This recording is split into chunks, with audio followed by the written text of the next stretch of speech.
आज हम अध्याय 2 बहुपद की प्रश्नावली 2.2 का प्रश्न दूसरा सॉल्व करेंगे, जिसमें एक द्विघात बहुपद ज्ञात करना है जिसके शून्यकों का योग तथा गुणनफल क्रमशः नीचे दिया गया है। इस प्रश्न में हमें शून्यकों का योग तथा गुणनफल क्रमशः दिया है, तो हम पहली वाली संख्या को शून्यकों का योग मानेंगे और दूसरे को गुणनफल। अब हम प्रश्न पहला सॉल्व करेंगे, जिसमें हमें दिया है कि शून्यकों का योग, शून्यकों के योग को हम अल्फा प्लस बीटा से प्रदर्शित करते, तो हमें 1/4 दिया है और शून्यकों का गुणनफल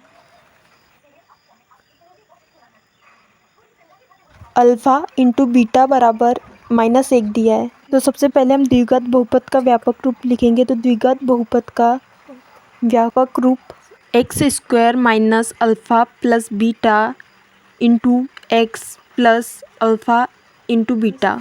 तो यहाँ पर अल्फ़ा प्लस बीटा का मान 1/4 है और अल्फ़ा इंटू बीटा का -1। तो यहाँ पर हम मान रखेंगे, तो x² माइनस अल्फ़ा बीटा का मान 1/4 है और x लिखेंगे, और अल्फ़ा इंटू बीटा का मान -1 है तो हम -1 लिखेंगे। यहाँ पर 4 हर में है तो हम 4 से गुना कर देंगे सब में। अब इसको सॉल्व करेंगे तो 4x² माइनस का चिन्ह 4 से 4 कट जाएगा तो सिर्फ x आएगा, और धन ऋण ऋण होगा तो ऋण 4 आएगा। यही द्विघात बहुपद है। अब हम प्रश्न दूसरा सॉल्व करेंगे, जिसमें हमें दिया है कि शून्यकों का योग √2 है, जो कि अल्फ़ा प्लस बीटा के बराबर है, तथा शून्यकों का गुणनफल 1/3 दिया है, जो कि अल्फ़ा इंटू बीटा है। तो हमें द्विघात बहुपद ज्ञात करना है, तो हम द्विघात बहुपद का व्यापक रूप लिखेंगे।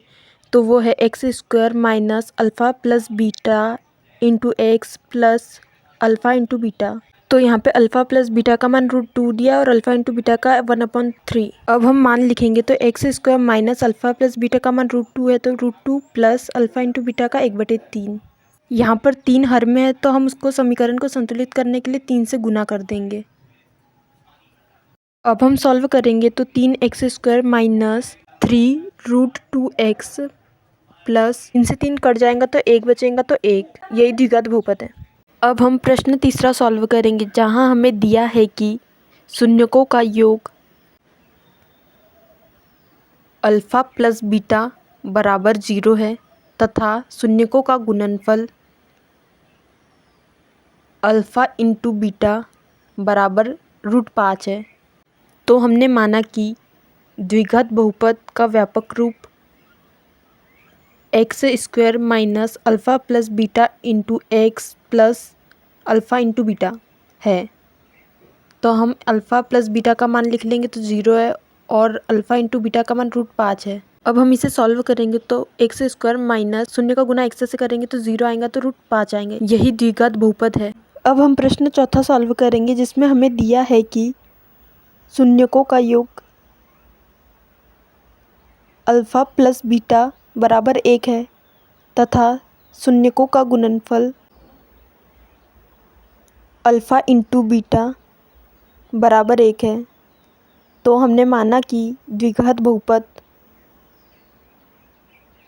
का व्यापक रूप x² minus alpha plus beta into x plus alpha into beta है। अब इसे हम सॉल्व करेंगे, तो अल्फ़ा प्लस बीटा का मान 1 है, तो हम उसको -1 से ही लिखेंगे। तो x² minus x plus alpha into beta का मान 1 है। यही द्विघात बहुपद है। अब हम प्रश्न चौथा सॉल्व करेंगे, जिसमें हमें दिया है कि शून्यकों का योग अल्फ़ा प्लस बीटा बराबर -1/4 है, तथा शून्यकों का गुणनफल अल्फ़ा इंटू बीटा बराबर 1/4 है। तो माना कि द्विघात बहुपद का व्यापक रूप x² minus alpha plus beta into x धन अल्फ़ा इंटू बीटा है। हम अब अल्फ़ा प्लस बीटा का मान और अल्फ़ा इंटू बीटा का मान लिखेंगे। तो x² minus alpha plus beta का मान -1/4 है, तो 1/4 लिखेंगे, और x प्लस 1/4। यहाँ हर में 4 है, तो समीकरण को संतुलित करने के लिए 4 से गुना करेंगे। अब 4 से गुना करेंगे तो 4x² और ऋण ऋण धन होगा, तथा 4 से 4 कट जाएगा तो x आएगा, और 4 से 4 कट जाएगा तो 1 आएगा। यही द्विघात बहुपद है। अब हम प्रश्न छठवां सॉल्व करेंगे, जिसमें हमें दिया है कि शून्यकों का योग अल्फ़ा प्लस बीटा बराबर 4 है तथा शून्यकों का गुणनफल अल्फ़ा इंटू बीटा बराबर 1 है। माना द्विघात बहुपद